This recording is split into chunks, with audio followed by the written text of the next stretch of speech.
How's it going, guys? And welcome back to BL3's Forgotten, the series where I take a look at underused and not often talked about pieces of gear to determine whether or not they deserve to be remembered within the modern meta of the game or should be left behind and forgotten. And today we are taking a look at the Globetrottr. If you'd like to farm the Globetrottr for yourself, you're going to want to fast travel over to Minos Prime and take on the Guardian Takedown. Make your way all the way through to the end where you can kill Scourge, who can drop you the Globetrottr. Worth noting with this is you can actually kind of get multiple runs without having to fully reset the entirety of Guardian Takedown, as if you jump off the back edge of Scourge's arena before his death animation is finished, he'll still drop all of his loot and it'll be waiting for you there next time you get back to him, but you will respawn at the checkpoint just after Anathema. This means you can kind of get multiple farms in without having to fully reset. The Globetrottr is a legendary COV launcher able to roll in any of the elements except for non-elemental, and able to roll with 3 or 6 projectiles per shot for 1 or 2 ammo cost per shot respectively. The Globetrottr fires out bouncing energy discs, which are spread out in a horizontal line with a set distance between each disc. These discs will either explode on impact with an enemy or after 3 bounces. After that first explosion, they will fly straight up into the air before coming back down and exploding again, doing this a total of 2 times before disappearing. The Globetrottr has received 2 buffs, initially having the number of shots before the weapon breaks increased, and then being followed up by a 43% weapon damage increase. So quickly, just to compare the ×3 and ×6, I really think the ×3 for the most part is just better. The ×6 does have a higher potential damage, however this kind of only works in theory as the Globetrottr does have that set projectile spread, meaning that the ×6 spreads out way further than the ×3 does, so it's way easier to hit more projectiles onto a single enemy with the ×3 and get more of that damage, rather than have a way higher max potential damage and not be able to really hit it on anything that isn't just fucking massive. On top of that, the heat per shot goes way up, which the Globetrottr does already overheat pretty damn fast with the ×3, so with ×6 it's just even worse. And then of course you're also having a higher ammo cost, but really this is the least problematic part of the ×6. I do think it does have a place, but its place isn't in mobbing, which is what all of the footage in this video is. But with that out of the way, holy fucking shit, I love the Globetrottr. This is genuinely probably one of my favorite rocket launchers in Borderlands 3, as it's just incredibly fun. It's visually appealing, it's strong, it's enjoyable to use, and it has a pretty interesting gimmick to it. Not only is it just a very cool weapon, but I think that this is perhaps one of my favorite weapons to actually get from Guardian Takedown, because it just feels like it belongs there. Not only just in a thematic sense, but truly with the power that it has behind it, it really does feel like a reward from one of the hardest pieces of content in Borderlands 3. Don't get me wrong, I do love everything else that Guardian Takedown has to offer. The other weapons are great, some of them along with the other gear is incredibly strong, but there's just something about the Globetrottr that just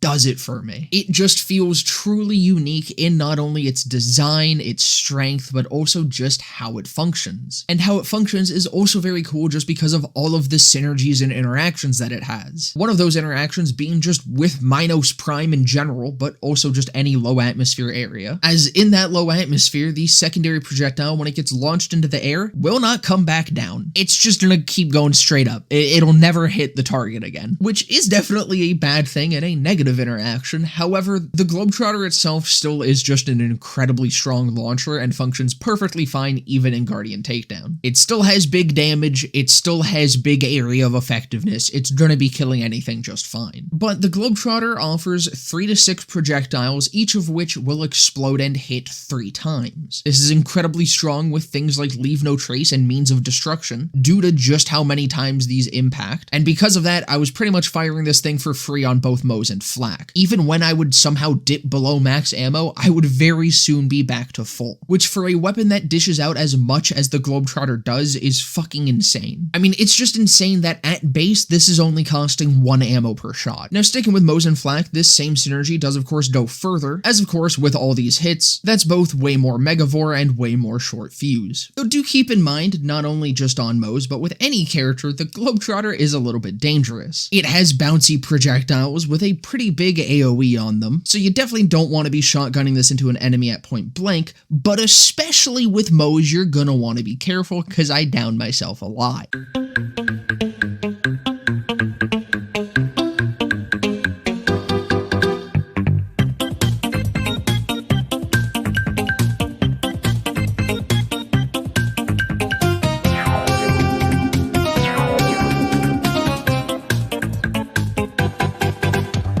With Amara though, every single one of these hits is able to proc Indiscriminate. If it's the initial projectile that procs Indiscriminate, then that projectile will ricochet to a nearby enemy and then spawn its own secondary projectiles, which will then hit another 2 times. Zane is able to tighten the spread of the projectiles a fuck ton with Mana Focus, meaning that you can very consistently hit a majority of those projectiles onto a single target, not only just very easily, but from a very safe distance. And as long as the target doesn't move, this thing is incredibly good with Eraser, as it comes straight back down on top of an enemy, which means easy crits, and if that projectile gets erasered, then the projectile is actually guaranteed to hit, as it's just going to continue going straight down through the enemy. And yes, the Globetrottr is incredibly good with Bore Explosion. And finally, for our list of interactions, we'll end off on another sort of negative one, which is due to, as I mentioned before, this fixed projectile pattern. Even if you add your own bonus projectiles, it's just going to be added on to the end of that horizontal line, and it is going to kind of just increase the spread of the weapon. Though normally, while I would also say you're kind of just not really getting as much from bonus projectiles, since the Globetrottr comes base as a ×3, and usually that means lower single projectile damage. Not entirely the case with the Globetrottr, as max damage it is still 109,000 per projectile, with of course that hitting 3 times. So bonus projectiles have a little bit of a give and take here. But I mean, all of this is to say the Globetrottr is just an incredibly strong and very fun and very cool weapon. And I do think that unfortunately the major reason that it is in this series is just simply that a lot of people do not like Guardian Takedown, which is kind of the case for the rest of the Guardian Takedown weapons as well, which is definitely a shame because a lot of these weapons are really cool and really fun, but especially the Globetrottr is just stupidly strong on top of that. It can offer a hell of a lot to pretty much any build that you throw it onto, and works incredibly well with any of the Vault Hunters. But that's gonna about do it for this one. I hope you guys enjoyed. If you did, definitely consider leaving a like, comment, subscribe, all of that. I'll be live right after this video goes up, right here on YouTube, but also over on Twitch, where there will be a link to down in the description below. And just under that is a link to my Discord server where you can come and join and hang out. But with that all being said, I hope to see you guys in the next one.